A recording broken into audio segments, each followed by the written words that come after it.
Are you happy with the pace of the Houston Texans coaching search? Because I am. I like how slow things have gone. And that's coming from a millennial in an instant gratification society. Pat self on the back for being woke, for being different, for being based. Here's why. And first, an update. Mike Kafka, Giants offensive coordinator, who has maximized that New York offense with Daniel Jones hanging around his neck, and Broncos defensive coordinator Ejiro will both get second interviews with the Texans.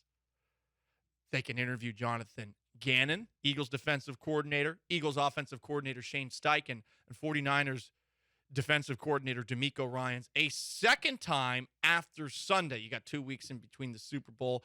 The Eagles and 49ers, of course, play one another. That week off helps the Texans out a little bit because you'll get another meeting. From the sound of things, there's no second interview for former Saints head coach Sean Payton or for the other guy that the Texans interviewed, Rams tight end coach Thomas Brown.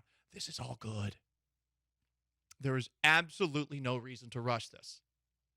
I feel like a bad organization would rush this. For example, Sean Mapes sent in our group chat before the show that the Colts are set to have a second interview with Jeff Saturday. The Jeff Saturday experience was stupid from the beginning. Sure, it could work out eventually, but imagine all the people that are already in that room that are like, oh boy, Jim Irsay's got his garbage bag of drugs again. You got to think that. It's the natural first thought.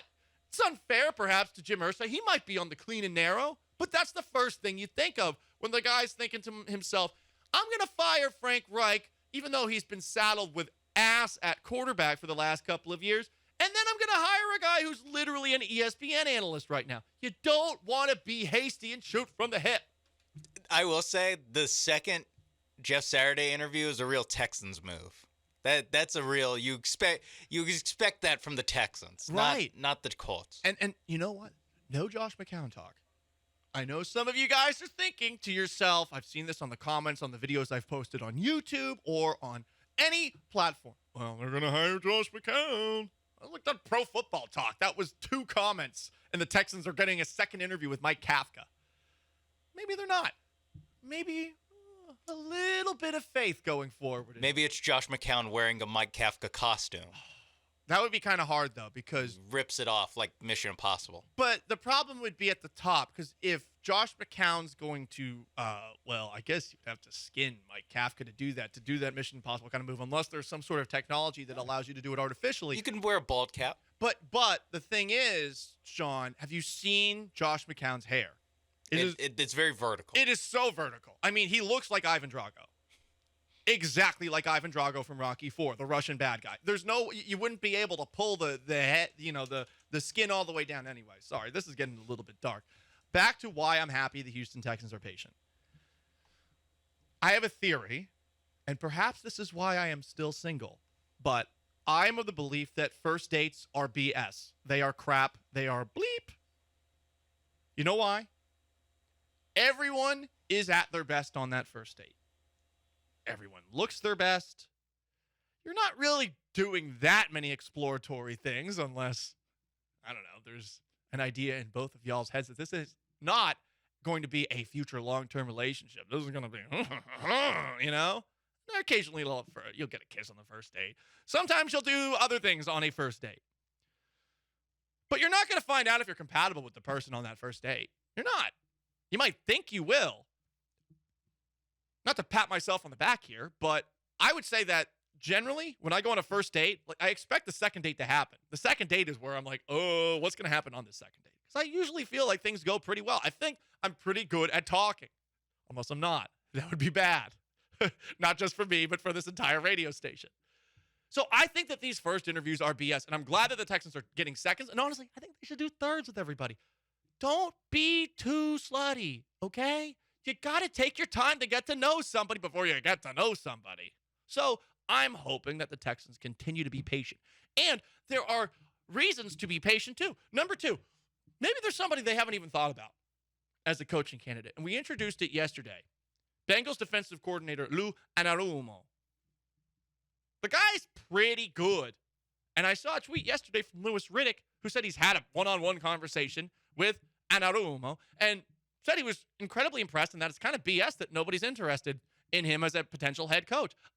I'm of the same belief. We have gotten, I think, a little offense-centric because everyone's obsessed with the idea of finding themselves a Sean McVay or something like that. But you might stumble into a Cliff Kingsbury. The defensive guys are getting overlooked. The older guys are getting overlooked. Sean Payton's age has been held against him. He's, 59? We're saying the same thing about a guy like Lou Anarumo. Look, sometimes it takes you a while to get your first opportunity as a head coach, but if you've been behind the scenes for a while, you might have a pretty good idea of how to do things as opposed to somebody who's my age or a little bit older, 35, 36, 37 or something like that. Experience does matter in life. Although sometimes there are some people that are maybe a little bit too experienced in their 70s and their 80s that are perhaps making all of the decisions about our country's future. But that's neither here nor there. We're not talking about politics. One other reason as to why this is good for the Texans. I still would like to see this team trade for Sean Payton. I still would. 12th overall pick. Draft picks are currency, you hoarders. It's currency.